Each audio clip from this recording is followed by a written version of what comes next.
If you're someone who even remotely likes the show, you cannot deny the powerful visual and technical mastery that goes into its production.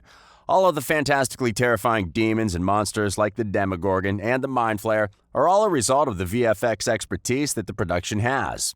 So let's take a look at how the amazing fourth season of Stranger Things would look without all the visual effects and what goes on behind the scenes to make these characters. Let's get in then, shall we? If we're to look at the latest season's antagonist, who gives off the very hardcore 80s slasher, thriller, villain vibe, you'd agree that the showrunners made this to be a conscious choice. Oh, and before you hate us, we're giving you a warning. Major spoilers for Season 4, Volume 1 are coming up ahead. So if you don't know who Vecna is, Vecna makes psychic relationships with people in Hawkins without having to leave the Upside Down, and opens a new gate with every kill he gets.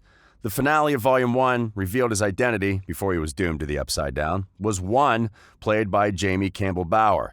Interestingly, Vecna and 1's character designs couldn't be more different. So the prosthetic supervisor, the brilliant Barry Gower, broke down his creative process, turning 1 into Vecna. From what we know, Vecna was actually the third rendition of this 1 character prototype, as the finale, which was titled The Massacre at Hawkins' Lab, told the audience about his origins. The story goes back to the 1950s as Henry Creel. He was eventually sent to the Upside Down by 11 after he went on a murder spree, transitioning his character into the typical monstrous antagonist.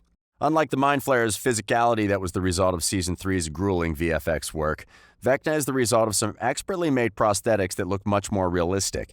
Barry Gower gives us insight into why they chose to go with a practical villain in Season 4. The showrunners wanted a more hand-on antagonist on set, one that the cast and crew could tangibly interact with during production, rather than someone who dons a green suit and just makes weird faces.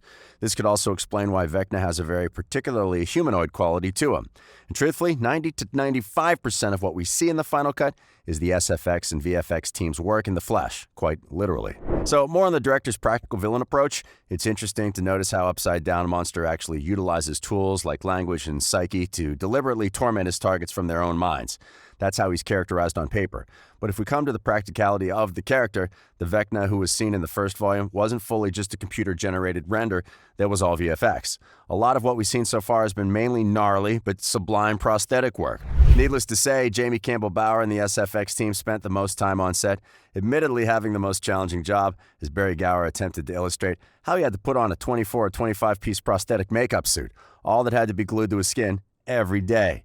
Yeah, I guess being an actor is not all glam and glitter, huh? They also had multiple innovations and challenges that came up every day, so they had something around 26 to 27 pieces of the character design that had to be consolidated to be put on Bower. But, well, seeing how well it turned out, we gathered that there had to be a lot of trial and error with something as ambitious as that. The actor has detailed how it was essentially a marathon of makeup application every day, which they began back in November before principal photography even began. It took them approximately 9 hours, with a team of 4 or hardly 5 technicians just gluing on the intricate parts of the costume in the beginning. However, that was gradually cut down to about 6.5 hours. That sounds kind of fatiguing, we're not going to lie. So if you've seen the first season, you'd already guessed how Jamie Bower's time spent in the green room to portray 1 for 11's flashback sequences was a lot less prolonged than his process of morphing into Vecna. It is without a doubt, however, that Vecna is going to go down as one of the most iconic characters in the show, let alone this season. He is unique in the sense that he has a very distinct vibe from previous antagonists like the Demogorgon of Season 1 and the baffling metempsychosis of the Mind Flayer in Season 2 and 3, who, well, had a very knockoff-ish Freddy Krueger quality to him.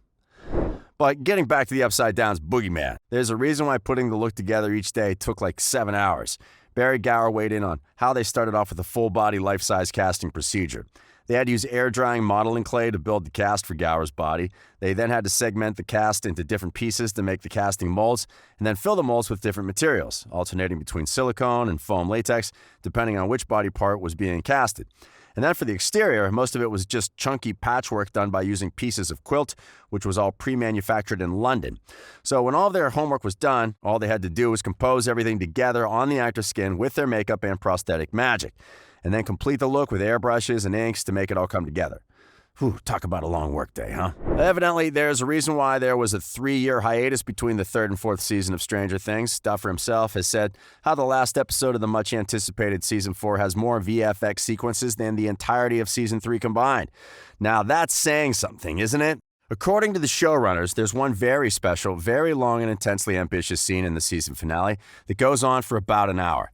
This particular sequence has the Stranger Things quintessentials, dread, tension, and inevitable coming of despair that will, according to the show's creators, show how everything will be breaking apart. But, well, at this point, we shouldn't be surprised by the Stranger Things knack for doing things out of the box. And can you even blame them? They're bloody good at it. They literally won an Emmy for the work on Season 1's VFX. There's also the fact that the entire show has a very particular mise-en-scene this season, and the VFX and SFX team has brilliantly mirrored that. The showrunners wanted the Vecna to emulate textures, forms, and colors from the Upside Down. This includes organic shapes like the creepy vines, the branched-out roots that have gone wild, and the gory, fibrous muscle. Vecna's own character color palette also contains a mixture of dark hues of both cool and warm colors like dark red, violet, black, and darker tints that mirror the atmosphere of the Upside Down, which has seemingly manifested itself all over his body. We see patches of raw flesh which are pale and anemic, demonstrating that he hasn't seen the crack of dawn in a long time. Michael Maher, who was the VFX supervisor on the show, also shared his vision with IndieWire in an interview, saying how they wanted the prosthetics to drive the character. But coming to that conclusion wasn't easier for them because they had a variety of options when utilizing VFX. It gives you endless possibilities to work with, right? They were a bit conflicted with decisions like, does that mean we make the rest of the body CG? Do we want to do full CG with a face replacement? But in the end, they decided to make the character more performance-driven. They concluded that going all out on CGI wouldn't be as emotionally convincing or powerful. For the CG rendition of Vecna, Maher used the Rodeo FX to create the demon. The prototype for the character started with a digital profile of the deformed hand for intimate interactions with Vecna's targets. Hint, you may have noticed the vine-like look of his body and replacing his right pupil and nose. The team details how they did this crawling texture pattern on the vines that constantly give it a subtle but noticeably dynamic quality. Maher revealed how the brothers wanted to do something that wasn't too eye-catching or over the top. They didn't want to detract from the performance, so this was no Davy Jones from Pirates of the Caribbean. Also, hey, look, we love Vecna, but let's not crap on Davy Jones, right? He was the cornerstone for a badass antagonist in the fantasy genre. Always will be. What do you guys think? And now, coming to the most elaborate sequence in Volume 1, which takes place in Episode 4, Dear Billy, in which Max, Sadie Sink, is stuck in Vecna's psyche lair and narrowly makes it home through a chanced portal. This set practically is the most extravagantly demanding set produced to date. This comes directly from the series production designer Chris Trujillo, who details how the upside-down parallel of a crucial Stranger Things location was made in the typical raw iconography and scarlet color palette. With its Hawkins duplicate, which is the attic where the Creel family was brutally killed in the 1950s, Father Victor was the sole survivor of the butchering and was later charged for the crimes and thrown, actually detained, in a psychiatric facility. And so, this is where the Upside Down's rather muddy connection to Hawkins can be traced back to, the attic. Rodeo FX also took care of the mine too. Interestingly, there were almost the same amount of VFX shots in the Mind Flayer sequence as there were in Season 1. The brothers were keen on it being a forest mixed with shards of the house that appear in fragments, detailed Maher. It's the eerie, scary mind of a madman with broken memories. That was the brief. That's almost poetic, isn't it? It's like Rodeo chopped up its simulation and it would burst with huge splatters of prosthetic blood. It was choreographed to look like Max's goal is to get to the portal, which was the solitary hope amongst all that dread and doom.